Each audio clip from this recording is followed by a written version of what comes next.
So we have a packed event this morning, but it's always good to have all the people that matters on African development gathered at one roundtable to talk about an important topic: how to finance African economies from within. I'm going to give a few housekeeping, and then I'll hand over to Andrew to lead it. You will see me when we move into the roundtable. You will see me flashing this card. It's a red card. Those of you who follow football, the real football. That means you have just 1 minute. And as many of you will see, during the roundtable, you have 3 minutes to make your submissions. We are hoping that once we take the round of discussion, you can always come back and have a lively discussion. So without much ado, I'll hand over to Andrew, and then we can begin the program. All right, thank you so much, Justice. So, this is the time of the year when everybody is really, really poor. And by which I mean you are time poor. All of us are time poor at this point. So we're going to be pressed for time. The good thing is that we have a lot of excellent advisors around the table. So we're going to have a really spirited discussion. The bad news is that you only have to say that in 3 or so minutes. Okay, so please remember to limit your interventions, because we want to have that kind of a conversation on the floor.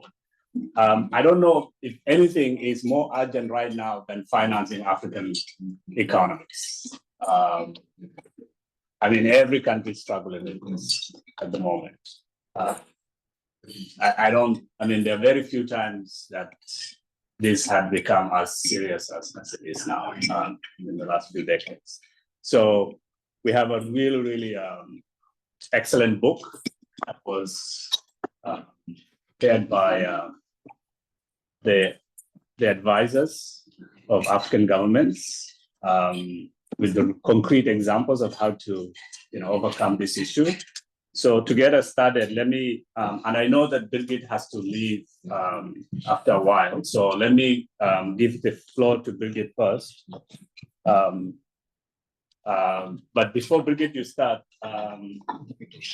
those of you who need interpretation, French is channel 1, right? French is channel 1. And I don't know what English, what channel English is. It's maybe 2, but you can try it. So anyway, so Birgit, over to you. Thank you very much, Andrew, and good morning, everyone. It's nice to be here again. I think we met last year in this round, and it's always a pleasure to be back. And let me thank the team for organizing this meeting and for raising this topic, and congratulations on the book. I think the topic is probably very, very timely. And looking back, for example, to the Financing for Development conference in Spain this summer, the topic of raising your own resources, for African countries, but also more broadly, was at the heart of the discussion with all its different elements. And we are really pleased as Germany and as the German government to be part of that discussion. So thank you very much for that, and congratulations on the publication. There's enough to read now for all of us. From the German government side, and I'm representing the Ministry for Economic Cooperation and Development as part of our strategic engagement with the African governments and the African continent, fostering African expertise, knowledge, and homegrown policy advice really has been at the heart of our engagement. So we are proudly working together with the World Bank, also under the framework of the Compact with Africa, where we had a good side event yesterday, which many of you attended. We see from this publication that this engagement is really bearing fruit. But I'm also very happy to, though I have to leave a bit early, to really sit here and listen to your conversations, what the reality really is in your countries when it comes to managing from a government perspective, raising your own resources, looking at the challenges, but also opportunities. I mean, looking, for example, at the digital opportunities that are there today to actually raise resources, which were not there many, many years ago, looking at transparency, accountability mechanisms that can be put in place, which I see as great opportunities. So we one more word on raising resources. I mean, we all know that public finance is key, particularly for certain sectors where the private sector usually doesn't move in. But otherwise, from our perspective, a key question is also how to use public finance to mobilize the necessary private engagement and investment, which was also an issue Andrew raised yesterday at the Compact with Africa meeting.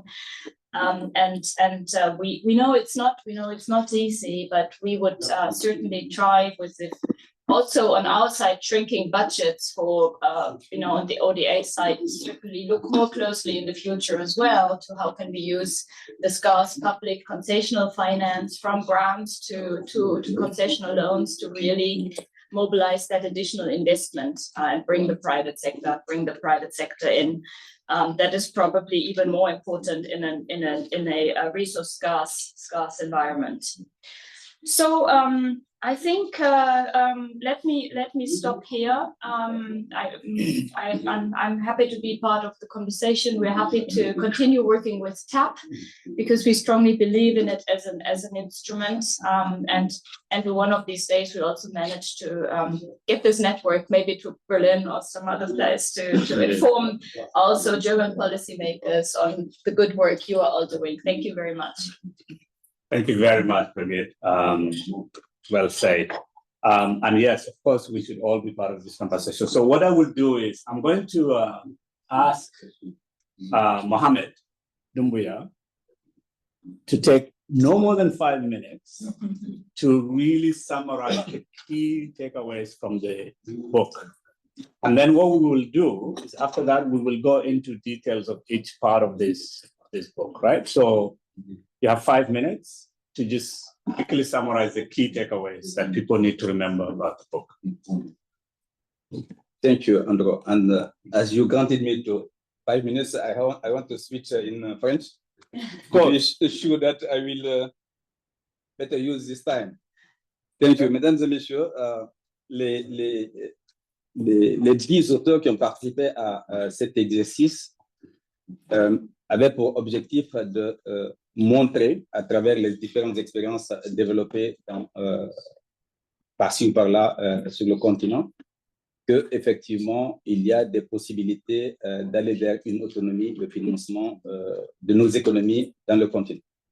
Donc, c'est ce qui a motivé cet exercice qui, à travers les 2 slides que je vais vous présenter, montre effectivement que les solutions existent moyennant un certain nombre d'actions. Alors, l'ouvrage est structuré en 4 chapitres. Le premier chapitre parle du rôle du secteur privé africain et dans le financement du développement de nos économies. Et dans cet ouvrage, vous verrez qu'à travers des exemples concrets et des résultats auxquels les expériences ont donné, démontre comment est-ce que le secteur privé peut effectivement contribuer au financement de nos économies. Avec, bien sûr, dans ce chapitre, vous verrez que les marchés des capitaux peuvent être mis à contribution pour ce faire. Donc, et vous verrez en parcourant le livre que dans ce chapitre, les exemples les plus appuyés sont ceux de l'Afrique du Sud et de l'île Maurice, qui nous montrent effectivement comment ceux-ci sont parvenus à construire ces systèmes financiers et quelles contributions ils apportent justement à ces économies. Le second chapitre parle des technologies numériques et de la fiscalité. Ici, vous avez 3 exemples de pays, le Rwanda, la RDC, mais aussi la Guinée, et nous y montrons que, effectivement, la numérisation de l'administration fiscale est une solution par laquelle, si on veut optimiser, si on veut améliorer les recettes publiques, il faut passer. Nous parlons bien sûr de la fiscalisation aussi de l'économie numérique, cette forme d'économie qui se développe de plus en plus et sur le continent. Le troisième chapitre parle de l'économie politique de la fiscalité. Et nous montrons ici que les instruments numériques ne sont pas à eux seuls suffisants. Il faut des réformes importantes. Donc, c'est cette combinaison réformes et outils qui peut permettre justement d'aller vers de meilleures ressources pour financer nos économies. Nous parlons bien sûr du rôle des sociétés publiques, ces sociétés publiques qui parfois sont des formes d'endettement caché ou bien qui aussi, du point de vue fiscal, ne sont pas de bons contribuables. Nous parlons dans ce même chapitre 3 des cas de dépenses fiscales, d'exonération. Donc, vous avez des études du Sénégal, du Ghana et du Cameroun dans ce chapitre. Le dernier chapitre parle plutôt, fait la promotion de la coopération fiscale pour distinguer un peu la compétition fiscale dans laquelle nos pays sont, alors qu'ils appartiennent à un même espace économique. Donc, un alignement des régimes fiscaux peut permettre justement d'aller vers de meilleures protections des différents pays et aussi d'éviter des incitations fiscales qui ne sont pas forcément justifiées. Alors, à partir de ces chapitres-là, quelles leçons nous pouvons tirer de cela? La première leçon, pour que nous puissions atteindre l'objectif d'autonomie financière de nos économies, c'est de renforcer les marchés des capitaux nationaux. Ce qui passe par peut-être la participation, l'intensification de la participation du secteur privé, par le biais des PPP, partenariats public-privé, et d'outils innovants, mais aussi l'élaboration de cadres réglementaires propices. Nous parlons aussi de l'accélération de la numérisation des systèmes et le renforcement des capacités techniques. Et également, un point extrêmement important, c'est l'efficacité des réformes aussi, qui exige une volonté politique. Et sans une volonté politique affirmée, et sans doute, c'est difficile de conduire ces réformes. Nous développons aussi, comme observation, de reformer des entreprises publiques afin de réduire en fait les fuites de recettes que celles-ci peuvent générer. Et nous suggérons aussi dans cette partie de reformer la réglementation des exonérations pour réduire justement les dépenses fiscales qui ne sont pas forcément utiles. Et enfin, nous suggérons de renforcer la coopération régionale en matière de fiscalité et de mobilisation des ressources. Je pense avoir fini. Andon. No red card.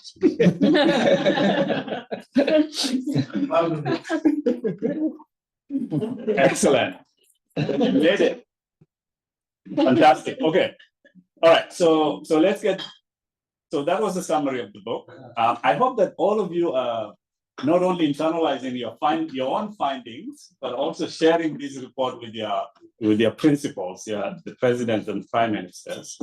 But in the meantime, so let's actually break this down, right? So as I said, that we have about 15 people speaking, right? And we don't have a lot of time. So to be fair to your colleagues who are going to come after you, okay? Because at some point you might find yourself in that position. Stick to 3 minutes, okay? So let's start with capital markets, right? So Trudy, so infrastructure financing, I think you're familiar with this very well, especially in South Africa, right? Is in excess of tens of billions of dollars in Africa annually. And meanwhile, governments are cash-strapped, right? And external financing is dwindling. So, these countries are going to have to rely on their own savings. But South Africa is one of these countries that have capital markets that are much more developed relative to the rest of the region. So what role do domestic capital markets play in financing that gap? And what must countries do to actually realize, or develop capital markets? The components that made it possible for South Africa. Thank you so much, Andrew. It's a real pleasure to be here and for this book to see the light of day. I think in terms of the South African experience with capital markets, we obviously have to go back a bit in time in that those capital markets developed over the back of a mining economy and the needs to bring in resources to that sector about 150 years ago. And so off of that, some key institutions were built, starting with the Joburg Stock Exchange, which is the deepest equity market on the continent, that has been able to channel a lot of South African retirement savings.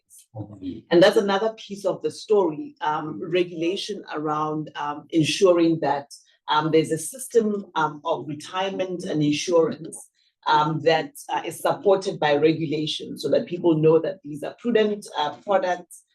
This is a financial market that is able to translate these savings into a long-term development.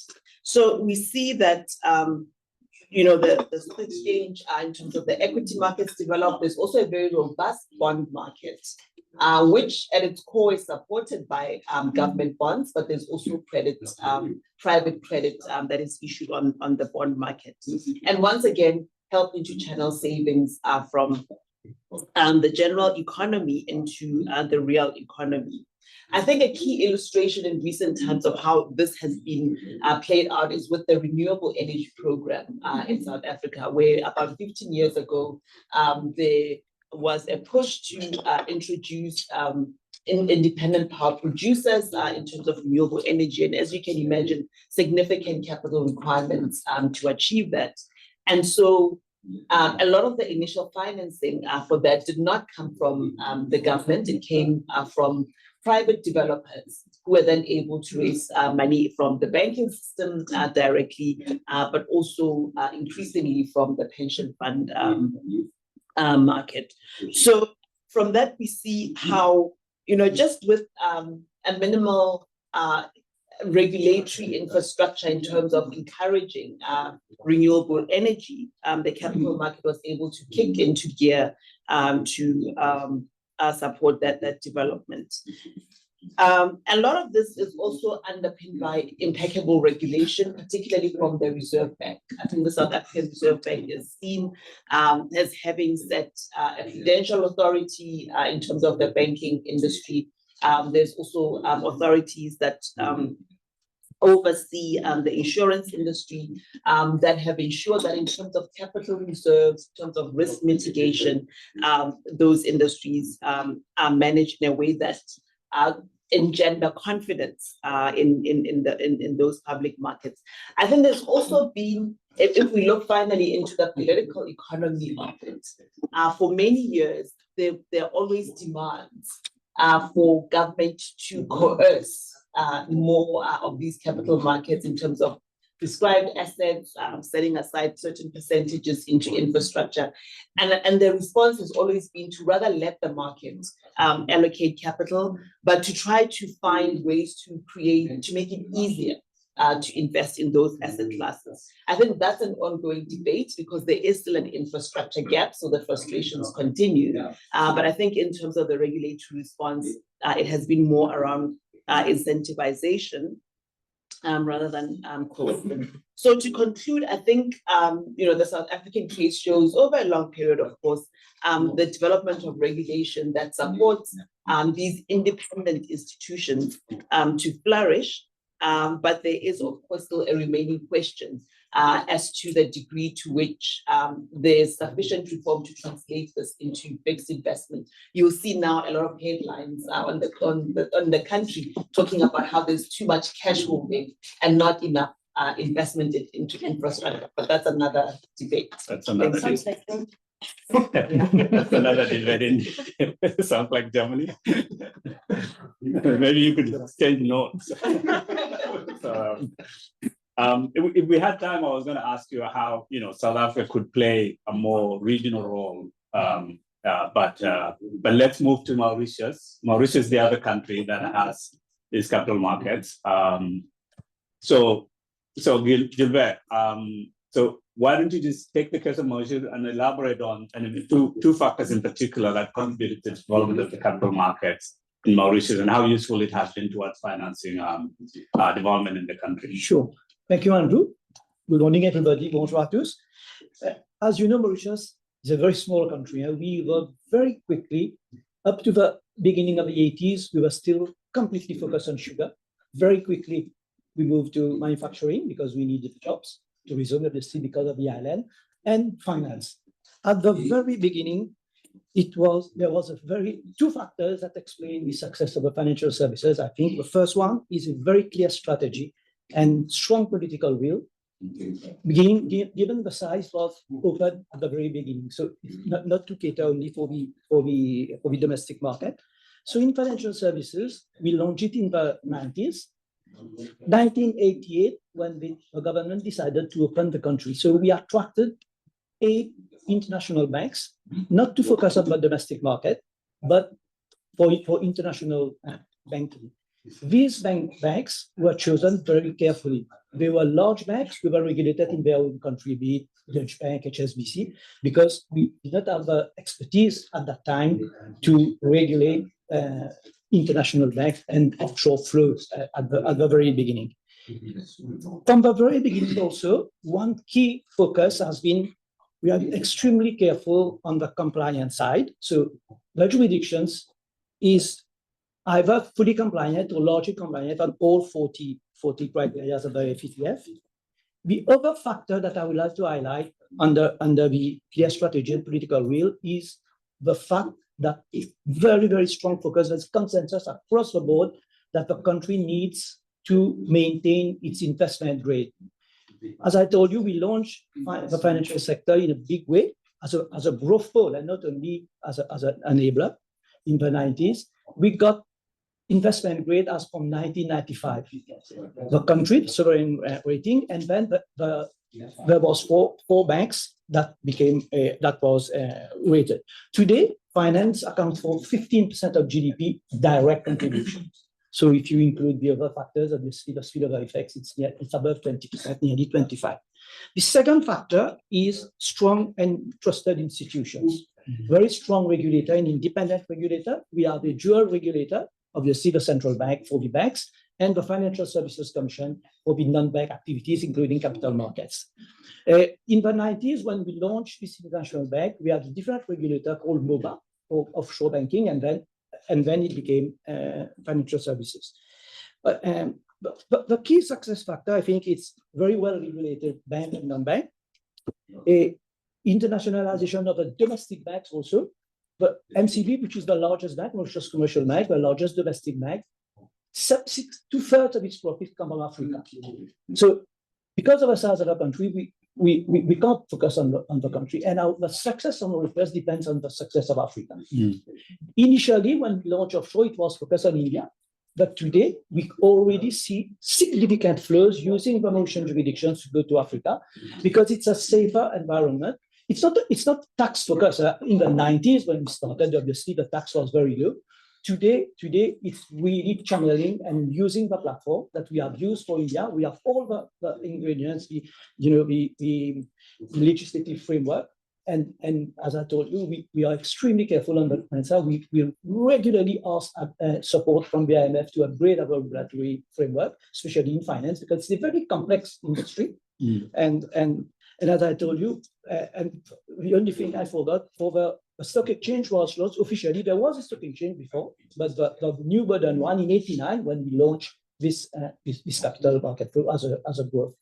Today, on the stock exchange, we have even African domestic bond, in the local currency that we launched with it was an initiative from the African Development Bank, and it was listed on the stock exchange of Mauritius. I see the red card coming. We could spend like 3 hours here because there are a lot of other people who might want to, weigh in on these issues, and we could have an interesting conversation just around these issues around capital markets and what it will take in Africa to begin to create, domestic savings that will finance a lot of these investments that are needed. let's move on, right? So that's one part of the puzzle, right? Like how do you use the save? I mean, first of all, how do you generate savings and then use those savings to finance a lot of these long dated in assets? But then there is also the immediate thing of raising revenues now, right? So mobilizing tax revenues. And I would like to call in Amina and Aliu. So Aliu, you're online. Can you hear us? Yeah, I And can hear you. Good morning. You are? Okay, so look, tax revenues are considered relative to GDP, are considered very low in Africa, right? And the book talks about specific kinds of strategies to actually raise tax revenues or improve the tax collection. So why don't you briefly share with us what Gambia has actually done? It's one of the countries that have grown its revenues recently. But stick it to 3 minutes, please. Today, I don't have the advantage of the host, so I will stick to 3 minutes. Thank you very much, and good morning, and my apologies for not being able to make it to the hall. Indeed, like many African countries, the Gambia face persistent challenges in broadening its tax its tax-based revenue mobilization. Nevertheless, when you look at our journey, I'll just go through the numbers that will maybe give us an idea as to why we say domestic resource mobilization, I believe, is the only way forward for most of our countries. From 2017, when we start the digitization of our tax collection, we were collecting around $7.9 billion. That is approximately 118 million US dollars. As we speak, in 2024, we are collecting nearly 311 million US dollars. That is, in terms of percentage increase, almost 163% increment to what we were collecting from 2017. And this growth, to me, is not just a number. It definitely reflects how digital tools have strengthened institutional capacity and also in terms of transparency and then taxpayer confidence in what we do. And then the Gambia Revenue Authority was able to seamlessly connect to the central bank and to the Ministry of Finance through the Accountant General Department. All this was not usually happening. It used to be manual. So for me, the utilization of certain tools have supported the digitization of our systems, such as the ITAS, the Integrated Tax Administration System, and then the Asikuda Wall, and so on. And these are tools that have really helped automate the processes and drastically reduce leakages and has improved transparency and simplify taxpayer engagement. I don't think I have much more, but I think in summary, our experience shows that technology is not only a catalyst for efficiency, but also a foundation for self-reliance if it is used to its maximum. The Gambia today, we are financing most of our infrastructure through domestic resource mobilization, which used to heavily rely on either loans or grants that we obtain from both our multilateral and bilateral partners. But today, most of our infrastructure is financed domestically. So I think this is something that we should all work towards. And then I had the issue of the capital market, which we have also started in the Gambia. It's not as strong as it is in other countries, but we have started utilizing it. Over to you, Andrew. Thank you. Thank you so much. That is impressive, no? 163% increase in tax revenues in 8 years. That would be a dream for a lot of these countries. Amina, let me come to you. So technology for taxation, Rwanda has had to use that. So I want to give us the experience of Rwanda and what specifically the government did in order to. Yeah, thank you, Andrew. Good morning.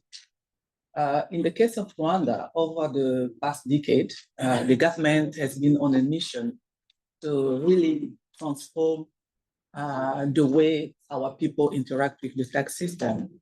So what that looks like in practice, what we did first is to focus on building a frictionless tax system. We made it easy, for example, for taxpayers to come on board.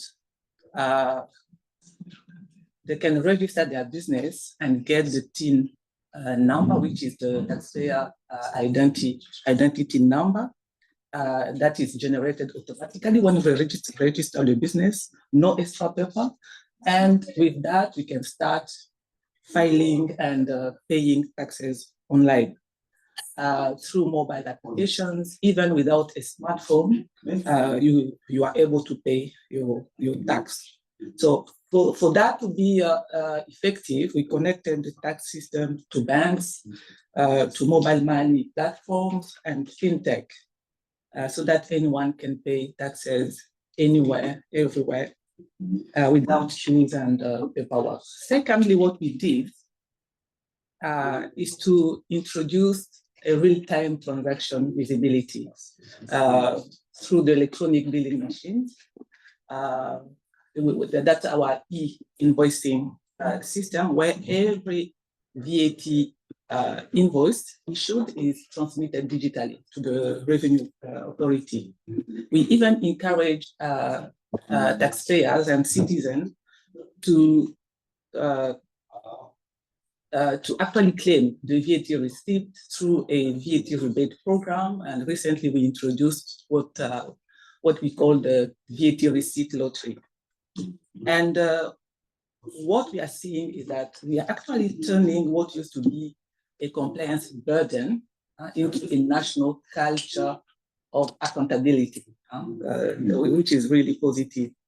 And of course, we also digitized our custom process, withholding tax. So there is a lot of information flowing seamlessly across the economy and helping us to improve on the compliance. Third, we are becoming smarter with data that we are collecting. What does it mean? Is that we are doing data analytics to get insight on the information that we are collecting from taxpayers, but also through interface with banks, the land registry, which is also automated. So we can actually do analysis and detect frauds or underreporting, which will actually improve, tax declaration. We are also sending gentle reminders before we apply penalty. So, this has really helped us to shift from what I can call a reactive tax authority, where we have a punitive posture. Then instead of really being proactive and engaging with taxpayers. So the perception exchange positively. And of course, none of this happens by technology alone. I think we have mentioned it. What we had to do is we needed strong laws. We've made a lot of reforms in taxation to be able to actually use the technology and increase tax revenue collection and also increase the rate of compliance. Capable people is very important because when you're embracing technology, then you have to change the structure of your tax administration, more IT people to conduct more data analytics, and powerful partnership with banks, telecoms, the private sector, to be able to build a true digital ecosystem. And of course, there is a foundation that we did in Rwanda the government invested in a fiber optic backbone that spanned the entire country. That was really, I would call it a prerequisite before embracing this journey. So I will conclude by saying that the impact has been significant. We've seen voluntary compliance increasing, administrative costs have fallen, refunding process is faster.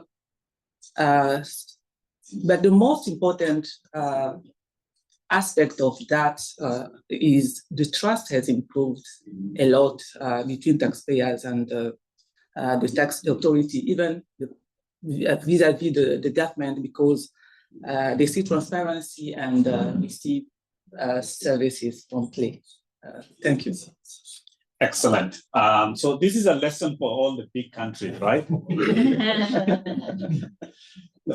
It seems like two relatively small countries have really figured out how to do tax collection well. So I think this is a lesson for both small and big countries to learn from. Excellent. Thank you so much for those very, very insightful. All right. So let's move to. Okay. So part of tax collection, of course, means collecting as many taxes as you can possibly collect, right? While at the same time being efficient and fair and all that stuff. But we have a lot of tax exemptions in our countries, right? And for the most part, can't afford this thing, right? These countries can't afford these tax exemptions, and there are a lot of them. So we've lost set. We don't have Seth and Stella at the moment with us, but we have Alimami here. So Alimami, so how prevalent are tax exemptions in Sierra Leone? Okay, and what is being put in place to try and recover these taxes? Thank you, Andrew. Interesting question. I'm sure this is common in most African countries. Well, straight to the point, tax exemptions are prevalent across all the sectors. So we have what we call discretionary and non-discretionary tax exemptions. Discretionary, this is where the minister or some political people use their own authority to give tax waivers to say what they want to give to. But of course, you have the non-discretionary ones that are usually defined by law. And this is where the problem is. So we have certain laws that actually give tax waivers to people, and these are ratified by parliament. So this is where the difficulty is. So we have the general tax law, we have the income tax act, we have the customs act, where taxes are defined for various activities. But usually we tend to deviate from those laws and try to give tax waivers to so-called investors, right? So they take from various tax, either wholly tax waivers, preferential rates. So if the corporate income tax is 30%, you see pay 6% instead of 30%, right? Deductions, etc. All in the name of tax and investment incentives. Government says they want to attract investors. And this is more prevalent in the mining sector, right? So we have the income tax act, all the legislations that define taxes that a particular sector face. But then when a mining investor comes in, they negotiate with the government, and the government sign a separate what we call a mining lease agreement. This completely deviates from what the tax law says, right? And in fiscal regime, in those mining lease agreements, we usually say, don't pay income taxes, don't pay this tax, don't pay that tax, don't pay that tax. So most of all the revenues, that's a problem really we're having now, is given away. In other sectors like agriculture, again, in the name of attracting investors to that sector, we have special agreements also signed with investors in those sectors. Same goes for tourism, same goes for manufacturing. So a lot of really tax exemptions are all over the place. Recently, the National Revenue Authority and one civil society organization called Budget Advocacy Network did a study on tax exemptions. And we discovered that about 1/3 of our revenues are actually lost to tax exemptions. Right? So it's really a very serious problem. And the primary beneficiary is the mining sector, manufacturing, construction, and so on and so forth. So that's really the problem. So we are trying to find various ways, of course, in trying to address these tax exemptions. One is we developed a tax and duty waiver policies, right? That's actually tend to guide the award of tax waivers so that to avoid misuse and abuse. That has been translated into a tax and duty waiver act. So it's now in law. So that law actually defines who should benefit from tax waivers, what type of taxes, and so forth. And for the mining sector, we have what we call, with the support of the bank actually and the fund, we have the Extractive Industries Revenue Act, which actually defines the fiscal regime for the mining sector. So when an investor comes in, you don't have to do these separate mining lease agreements. You just refer them to the Extractive Industries Revenue Act. It defines the fiscal regime for the mining sector. Whether that has been adhered to or not is something else to talk about. And then we have annual finance bids, right? Finance Act, I'm sure it's also in other countries, where every year we look at loopholes, exemptions are prevalent, and we try to close those loopholes through annual and finance bids. We have also of late tried to collaborate with there's a coalition of tax exemptions. We met those people in Seville, Spain, during the Financial Development Conference. Right? And so most countries, maybe Rwanda, Nigeria, Ghana, have signed up to that. We have also signed up to help in the design, implementation, and monitoring of tax exemptions. And finally, we do publish data on tax exemptions as part of the annexes to the budget, just so that the politicians, parliamentarians, everybody will see the amount of revenue being lost and tax exemptions. Excellent. Very good. Very sad though, right? 1/3 of your revenues is lost to these exemptions. Just as a matter of curiosity, how long are these mining contracts usually signed for? Very long, 20, 25 years. Oh goodness. 20, 25 years, but subject to review, I think after every 5 years, but the review never takes place, you know. Okay. Okay. So I think that's one area where, as advisors, these are bad policies, frankly, if you ask. So I always think that one of the role of advisors is not just to come up with good policies, but also to prevent bad policies from being implemented, right? So maybe this is one of those things, maybe as advisors, you could really collectively try and prevent from happening. The end to close, sorry, just to make the point that it's very difficult to convince policymakers or politicians that tax waivers are not good. Just a little of that. You keep trying. Come up with creative ways to keep trying. So one problem is tax waivers. The other problem is state-owned enterprises. Right? Not only are they usually not sources of revenues, but they actually they drain revenues from the national coffers, right? They are inefficiently run. So let me now call on Zain and Sufiso. So the state-owned enterprises are large in our economies, right? They play a very big role to deliver services. Let's admit that, certain services, not necessarily always of the highest quality, but nonetheless. So I want to pose this question to you. What should countries do to ensure SOCs run efficiently and reduce their debt liabilities to government? So let me start with Sufiso.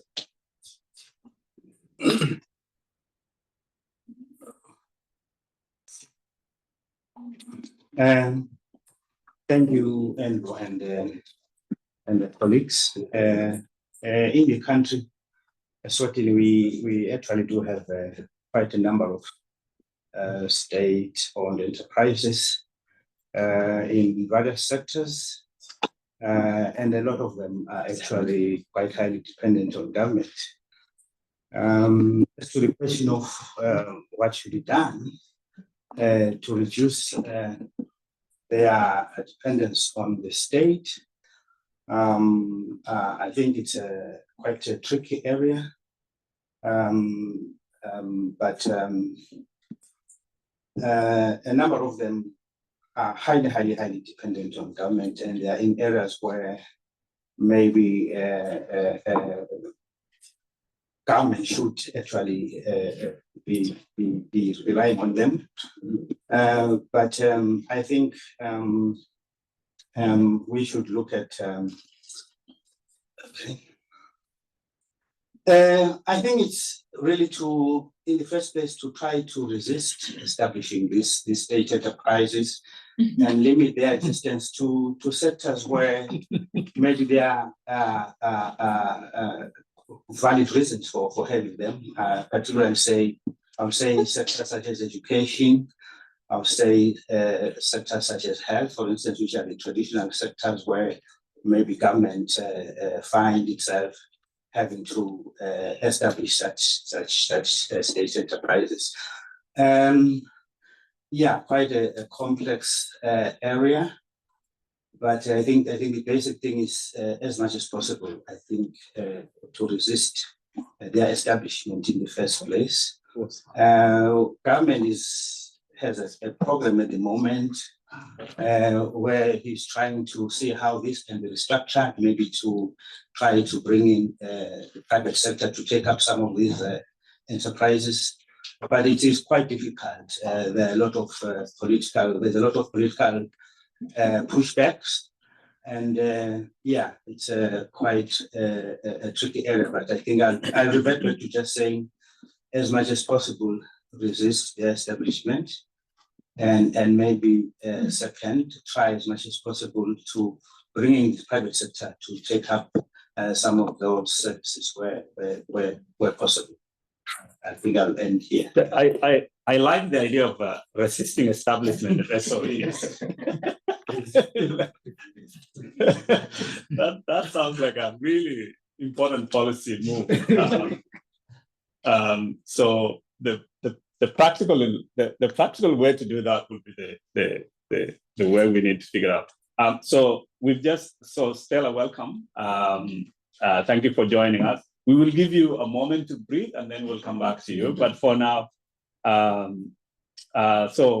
Zain, about Mauritania, how do you resist the establishment of SOEs?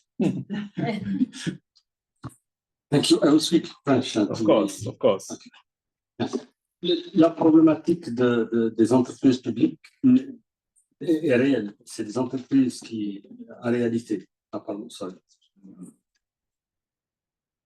donc, la problématique de ces entreprises publiques est vraiment réelle et pose beaucoup de problèmes pour plusieurs raisons. D'abord, après les années 80, on a fait beaucoup appel aux services privés pour un certain nombre de services qui ont été souvent défaillants. Et la réponse qui a été prise était souvent quand un service public privé est défaillant, on essaie de créer une entreprise publique pour le faire. Ce qui fait que nous n'avons ni les services de qualité et nous avons une dépense supplémentaire qui est extrêmement coûteuse pour l'État. Mais le problème aussi vient souvent de l'État. Je prends un exemple tout simple, le problème de l'électricité. Nous avons, ça dépend de chaque pays. Nous avons un pays qui est extrêmement vaste et où le privé ne peut pas, il y a des endroits où le privé n'ira jamais, quels que soient les efforts qu'on fait. Et l'électricité, par exemple, est quelque chose qui peut être extrêmement rentable si l'État accepte qu'on applique la vérité des prix de l'électricité. Et souvent, l'État impose dans certaines zones un tarif beaucoup plus bas que les tarifs réels, ce qui fait que l'entreprise, quels que soient les efforts qu'elle va faire, est perdante. Et normalement, l'État s'engage à subventionner, mais il ne subventionne pas. Et ce qui fait que finalement, on aboutit à un endettement de l'entreprise qui n'est pas dû à la gestion de l'entreprise. Ceci étant, beaucoup de ces entreprises publiques souffrent de très mauvaise gouvernance. C'est pour ça qu'on a tout dernièrement essayé de changer la gouvernance de ces entreprises en essayant d'introduire dans le board, dans le conseil d'administration de ces entreprises, une part, pas seulement des fonctionnaires, mais aussi des gens, des compétences et des gens qui viennent du secteur privé pour pouvoir orienter la politique de l'entreprise vers la rentabilité. Donc, en matière de des services que nous avons dans ces entreprises publiques, c'est très mauvaise qualité. Pour l'endettement des entreprises, nous avons, le gouvernement contrôle un peu ces entreprises ne peuvent s'endetter qu'avec l'autorisation des tutelles financières. Et souvent, c'est quelque chose qui est très contrôlé, ça limite quand même l'endettement, mais c'est des entreprises qui pèsent beaucoup sur la dépense publique parce qu'elles sont dans tous les secteurs, que ce soit l'énergie, l'hydraulique, les transports, et même le BTP. Nous avons des entreprises publiques qui construisent des routes, ce qui est évident. Donc actuellement, nous essayons de voir toute la politique de l'État en matière d'entreprise publique. Nous essayons de confier au secteur privé ce qui peut être confié dans les endroits où nous pouvons appliquer une vérité des prix, et là où nous ne pouvons pas appliquer la vérité des prix, c'est-à-dire en milieu rural, dans les milieux très éloignés, nous essayons de faire un système où on implique le secteur privé, mais avec une concurrence pour payer une subvention pour celui qui demande la subvention la plus faible pour rendre les services. Voilà ce que je peux dire à ce stade. Very good. Thank you so much. You know, this is a really, really important issue in Africa, right? SOEs, at a minimum, how to make sure that they are run efficiently, but also without too much demand on the scarce revenues that are already collected from poor households and so on.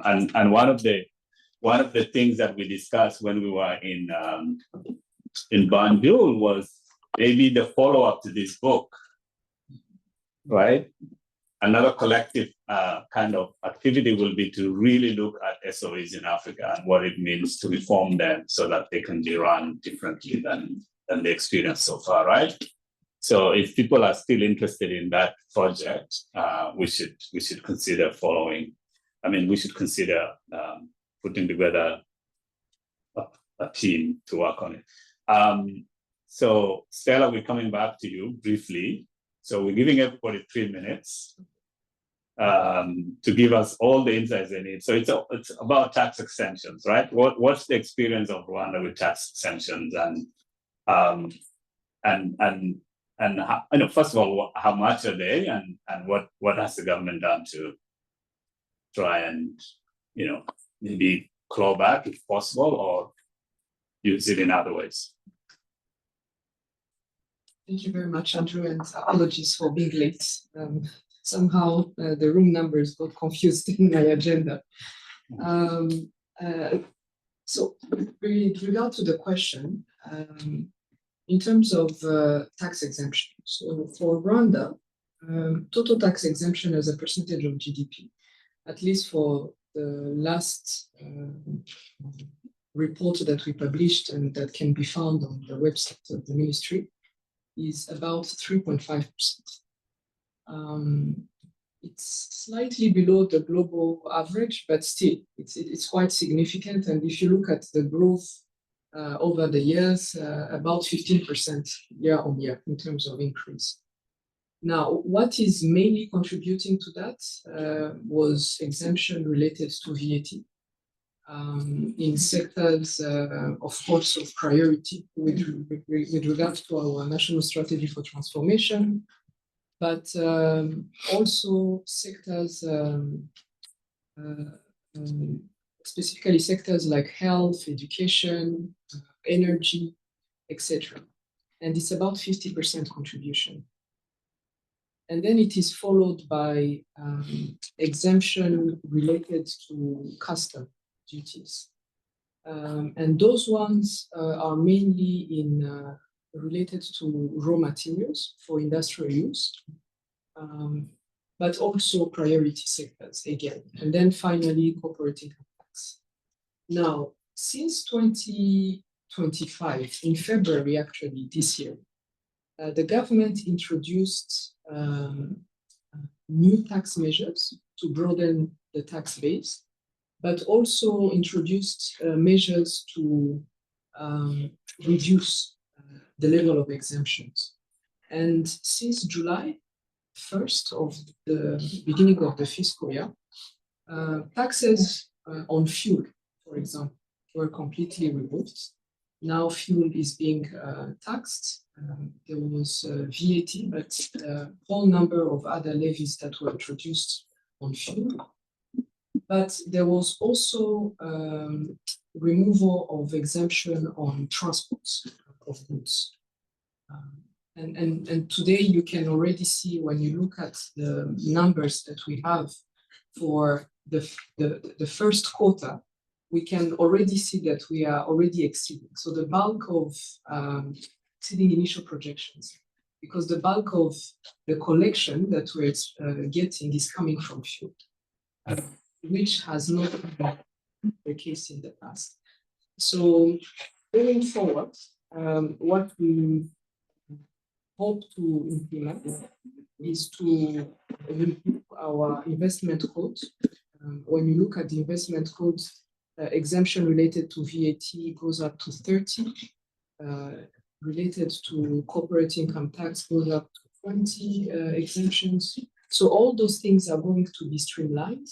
There are going to be introduction of sunset clause on some of these tax holidays that we also give to investors.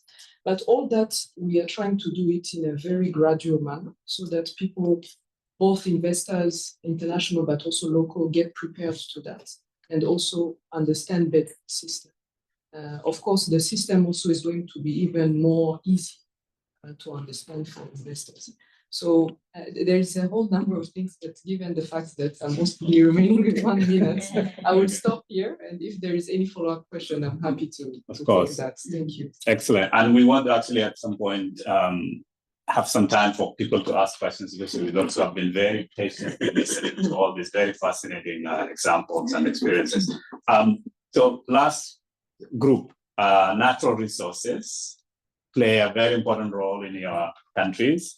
I think Jim is over there, and he tells me that every year the number of countries that are considered resource rich keeps getting, keeps added to the list of African countries. But natural resource wealth hasn't always been used to really develop countries, right? Or to finance governments. So in what ways are your countries leveraging windfalls from the resource sectors to sustain financing of development priorities? And so there are a bunch of you. So let me start with Pamela, to say in less than 3 minutes, no, 3 minutes. Thank you very much for this opportunity. Zambia has been a mining country way back, before even independence. And as Andrew says, unfortunately, we have not been able to leverage these resources to finance development, and hence we have even gone through 2 debt crises amidst these resources. And I just want to give a short overview.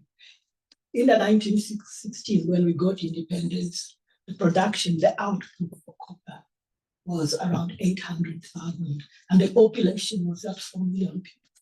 We are standing at 20 million currently.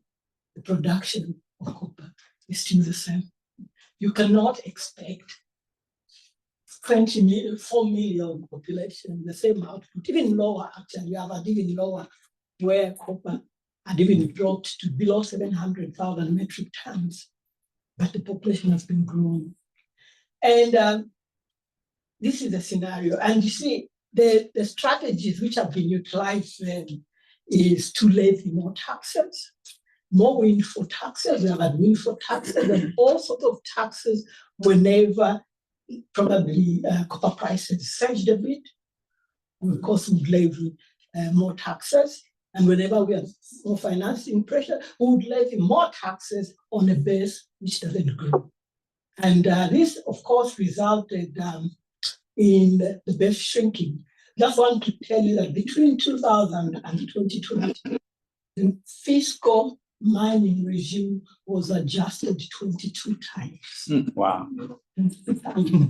And so you can imagine the uncertainty and the unpredictability this rendered to the mining sector. So it's not surprising that in the DRC Congo, which was producing just around 200,000 metric tons, just superseded us. And now it's in millions. You are there around hovering around the 800,000.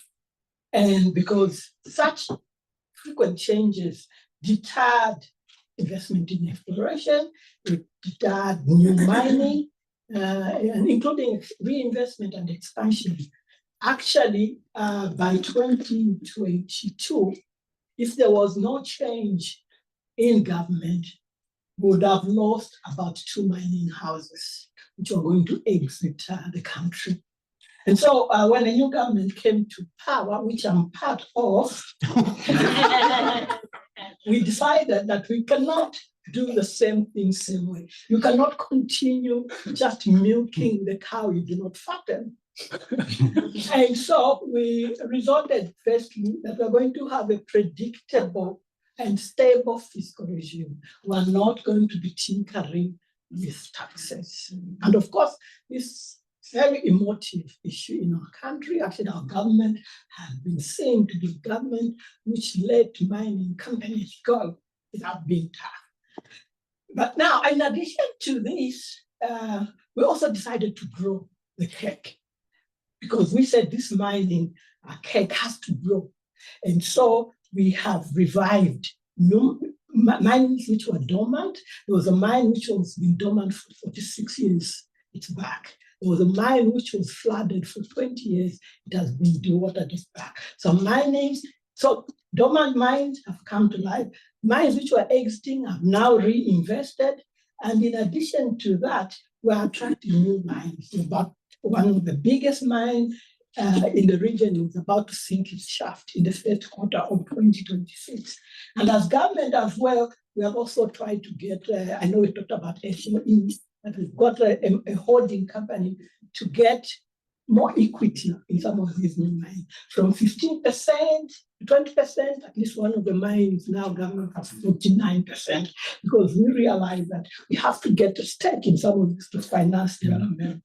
And we are also changed some of the way in which we get some, or in these mines we have shares, a shift from dividend payments to royalty model. So even if there's no profit, we still get a cake from this mine. I just want to say what we are doing. Thank you. Very good. Excellent. No, go ahead, please. I know. Thank you very much. No. I'm just thinking, thanks for all the insights. And first of all, staying from my team. So Of course. all right. Yeah. Fantastic. Sanyade, the big Nigeria. Good morning, all, and apologies as well for coming late. Somebody stole my Uber, but I managed to get it back. So for us in Nigeria, where everybody knows our income was quite oil revenue dependent. It used to be over about 50% of our revenues.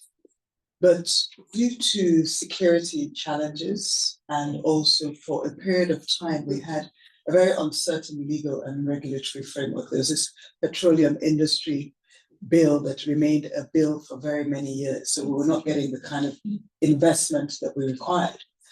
And so oil production fell. And as a result, we were forced to try and diversify our revenues. Today, oil revenues as a percentage of total revenues is closer to the 30% mark. So I say all that to say, when you look at a lot of our development and everything we put in place, it really has been from oil revenues. But we also had this thing where we had these oil subsidies, fuel subsidies, petrol subsidies. Initially, we moved it from diesel, but then it was, again, this government that came in 2023 and removed these fuel subsidies that we simply could not afford. But that eroded a lot of the resources available for development. But the good thing is, a sovereign investment authority was set up, and funds were put in this sovereign investment authority. They have 3 different categories. So there's that element of monies that have been reserved and being used to invest in different areas, including the health sector and agricultural sector.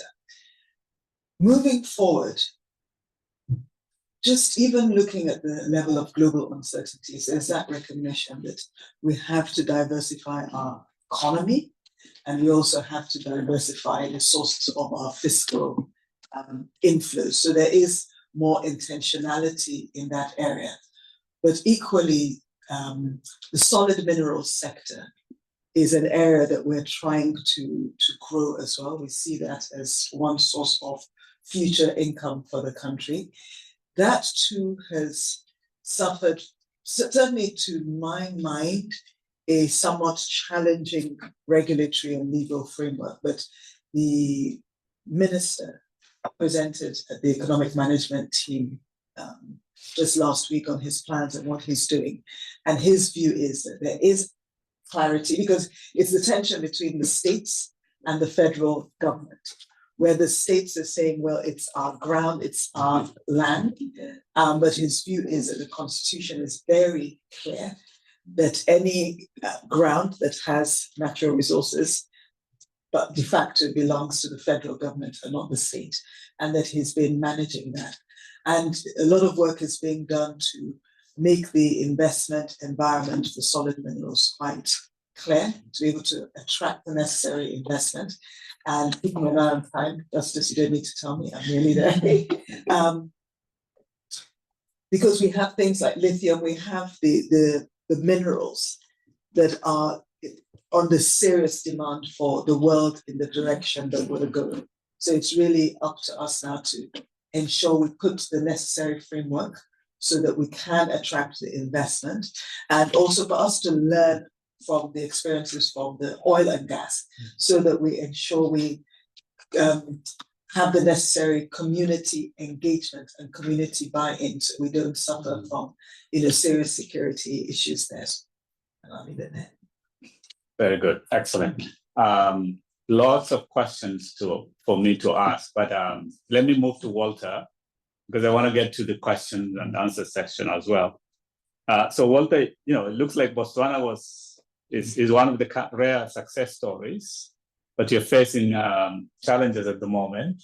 So why don't you tell us how you've been successful and what the challenges are now in 3 minutes. Thank you, Andrew. Good morning, all, and thank you so much for the opportunity. Well, let me summarize our story. I think it was a blessing, basically, for Botswana to gain independence in 1966. There was no mining, basically, it was solely agriculture. No roads, nothing. It was just 5 kilometers of tarred roads. The country, of course, firstly populated the country the size of France, and where we are now, we are just 2.5 million people, and we discovered diamonds 10 years into independence. And I think because of our poor status then, so there wasn't a lot of attention. So we were able to crawl from birth and walk on our own. And we basically, what we did was establish a strong legislation, and we entered into a strategic partnership, as you know, with DBS because of diamonds. We bought a huge stake from the open air mines of South Africa, and eventually became like a strategic partner into the whole process, and became eventually the largest producer by value of diamonds. And this success that we gained over the years was as a result of fiscal discipline, strong institutions, somebody mentioned them, and prudent financial management. We created a sovereign wealth fund, which really served us for many years, and our reserves grew up and had the country cushioned for many years. And recently we introduced a new sovereign wealth fund with a long-term investment approach. Really new. It was introduced this year in May, and the second one. So, and we tried to diversify over the years, but it's been hard. but I also share what the current new government, who are almost a year old in office. But the good thing with us, and I don't belong to any government, so advice throughout all the government, unless I'm kicked out soon. But I think you're a civil servant. I'm a civil servant. So what we did with all the proceeds and the money that we got from diamonds, all of it was shared equally in entire country, and we went right into basically investing huge in infrastructure, into renewable, into infrastructure, roads, schools, health, and recently renewable energy, and also ICT. And also we invested a lot into our social welfare programs. Education is still free in Botswana, from birth to university. We still have our healthcare is still free in Botswana, from pregnancy to 5-year-olds. So we do, and even to the adults, and our entire social protection gets a huge chunk of us. So the current challenge that we are facing, where we find ourselves, before I run out of time, for the past 2 years, we haven't sold diamonds. We haven't. We stockpiled them, but we survived because we had the proceeds from the previous years, and we survived from domestic sources of revenue. As you know, we are part of SACU, so it has been the largest leading source of revenue for us. So we try to rationalize what we got from SACU and try to run government with it, while we're trying to allow the price to get back. But we realize it's a structural change. So, but basically what I want to share is that the new government, when they came in, they prioritized, they've just approved, they've just approved, just in 30 seconds, they've just approved a clear path of an economic transformation program, prioritizing 6 economic sectors, of course, with the 3 social in place, but it is really tailored towards execution. We borrowed from what Rwanda did through Pamandu. Pamandu assisted Rwanda. So the same model that we're trying, I know Zambia is also working the same thing. And the space that they spoke about, digitalizing the ecosystem, that's what we're moving towards and trying to get these efficiencies. But we believe there's potential from the domestic sources of revenue to run the economy.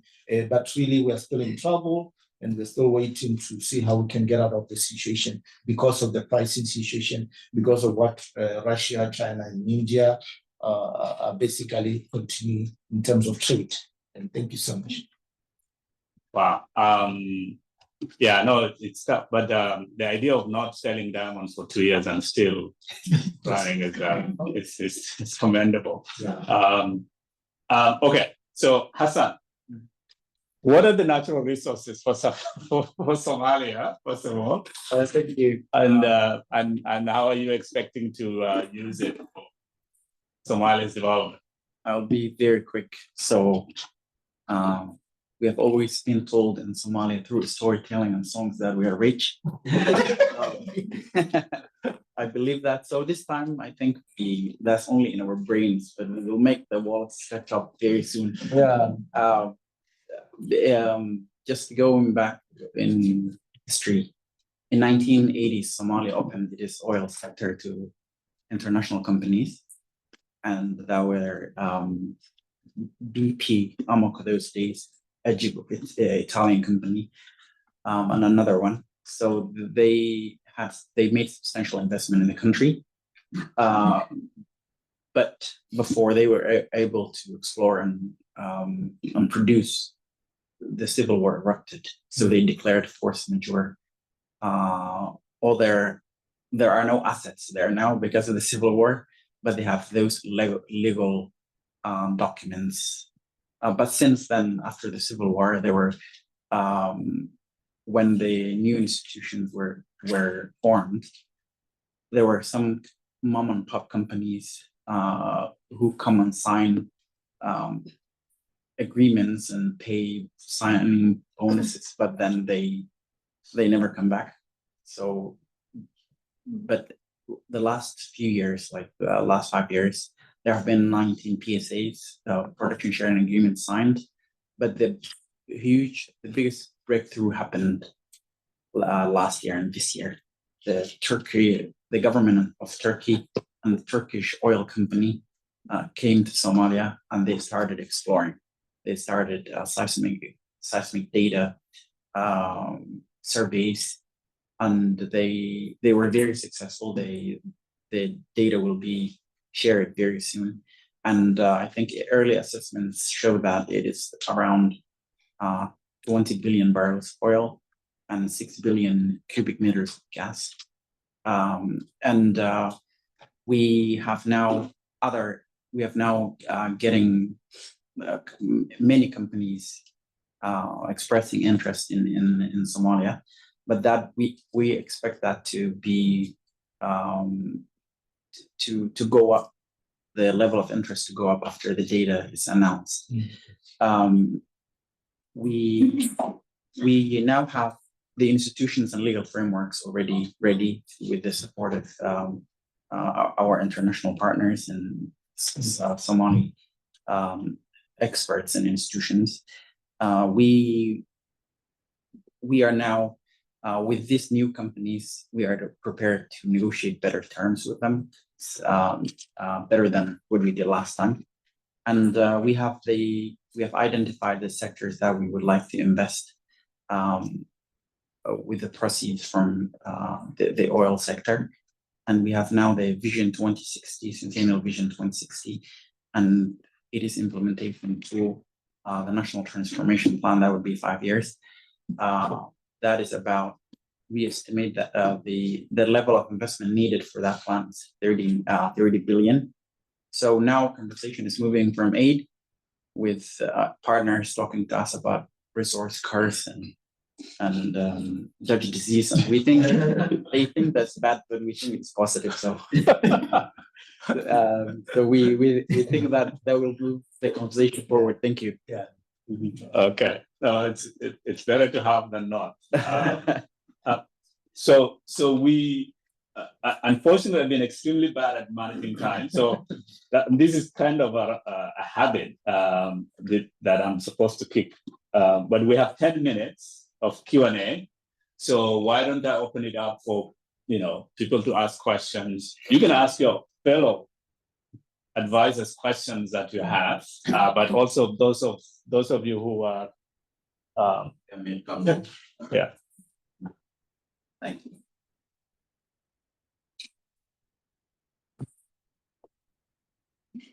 All right, so I am Dennis Moretti. I'm the executive chair at Capital Policy Institute, which is a think tank in Cameroon.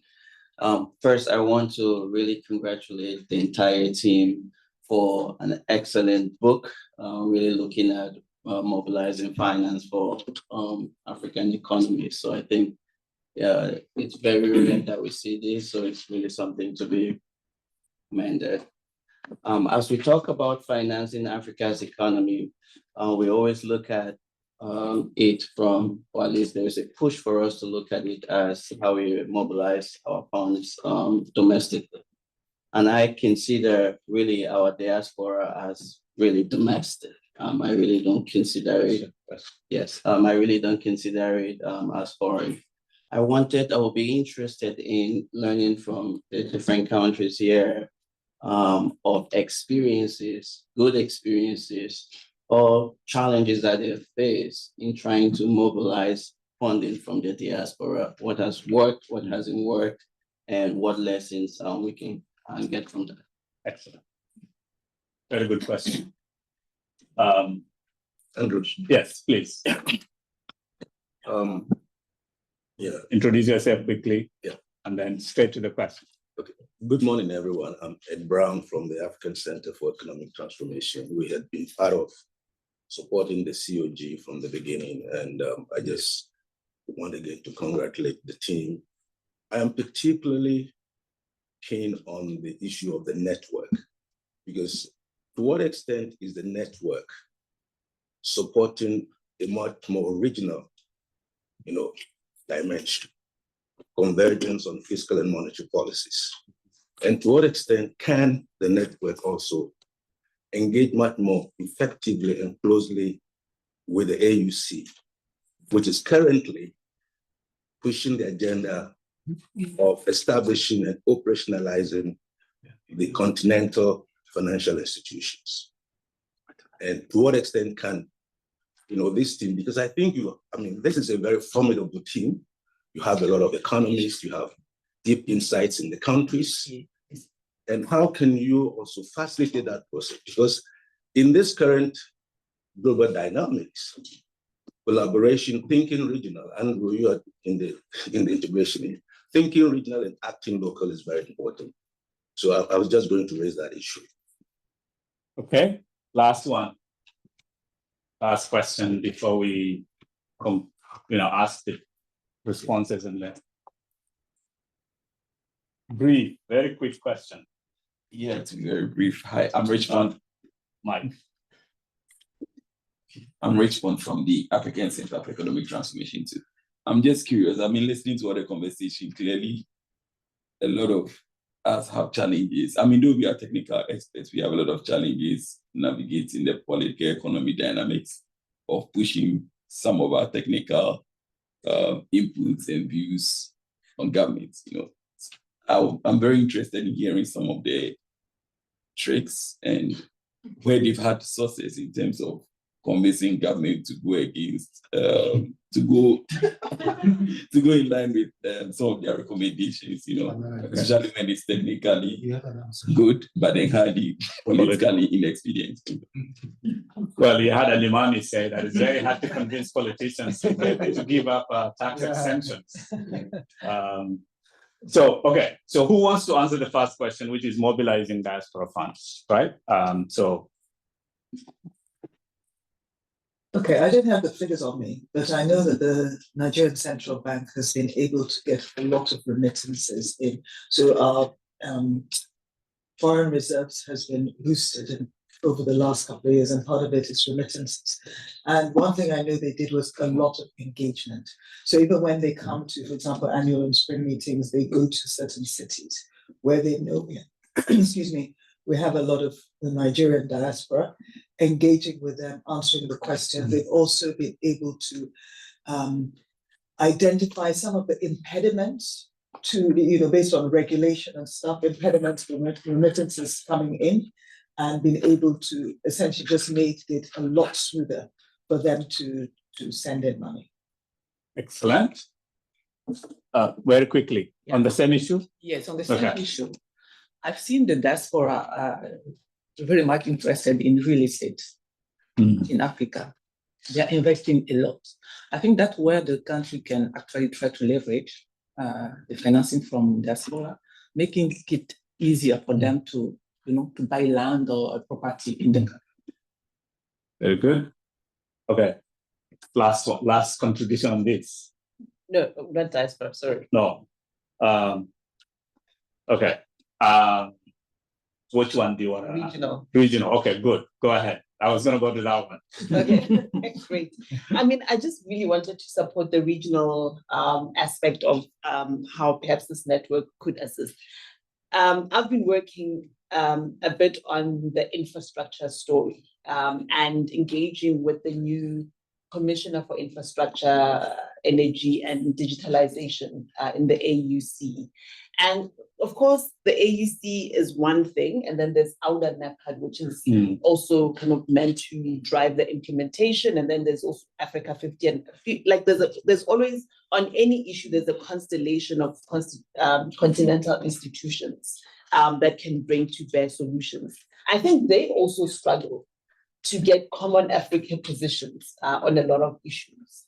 And so I think a network like this could try and assist in just ensuring that the AUC shows up in a compelling way, because a lot of, instances, there'll be a criticism about how the AUC presents or is unable to craft a continental position, and secondly, unable to act. So I really did want to support that, because at this moment, a lot of how we've responded to the trade challenges, for instance, is actually quite risky, because it can see us competing against each other and not, really putting up a common front. So I just wanted to lend support to that.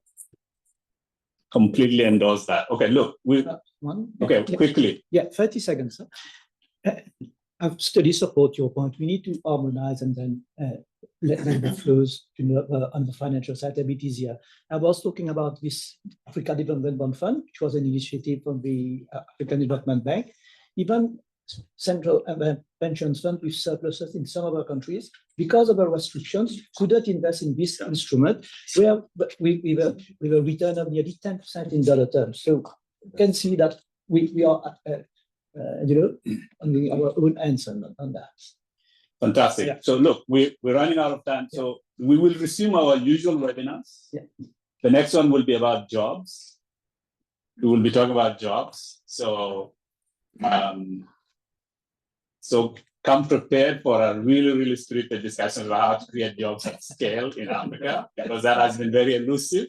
But let me close. So first of all, this was excellent, right? We had about 110 participants, 30 in the room, 80 online. We had lots of interesting conversations, which really need to be developed about all these areas around resource mobilization. I want to, for those of you who are online, you can download the book online. For those of you here, you can download the book online. It's available for free, so please go ahead and download the book and read it carefully. And if you have questions, follow up with advisors. Finally, I want to recognize Lanto, who is here. Lanto is an alumni of this network. And as we know, we always keep our alumni very close because they have a wealth of knowledge and experience. Lanto is from Madagascar. She is the ambassador as far as we know, still an ambassador. But our sympathies, exactly, right? Our sympathies, and I hope that everything in Madagascar gets resolved amicably soon. And of course, I want to really sincerely thank the government of Germany for supporting this network, has been supporting of this network from the very inception. We couldn't do it without the support of Germany and Norway. And I think this is, you can see why this flow of ideas and exchange of information is really important for convergence.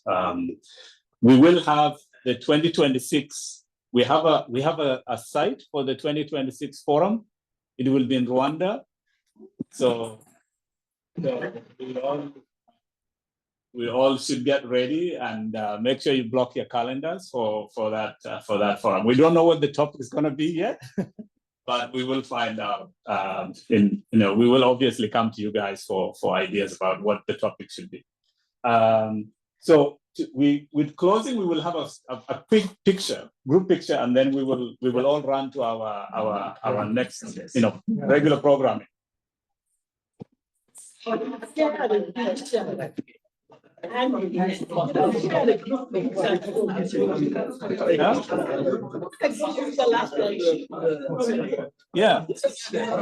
No, he's responsible. The last group picture from last time. He says we haven't shared. Oh.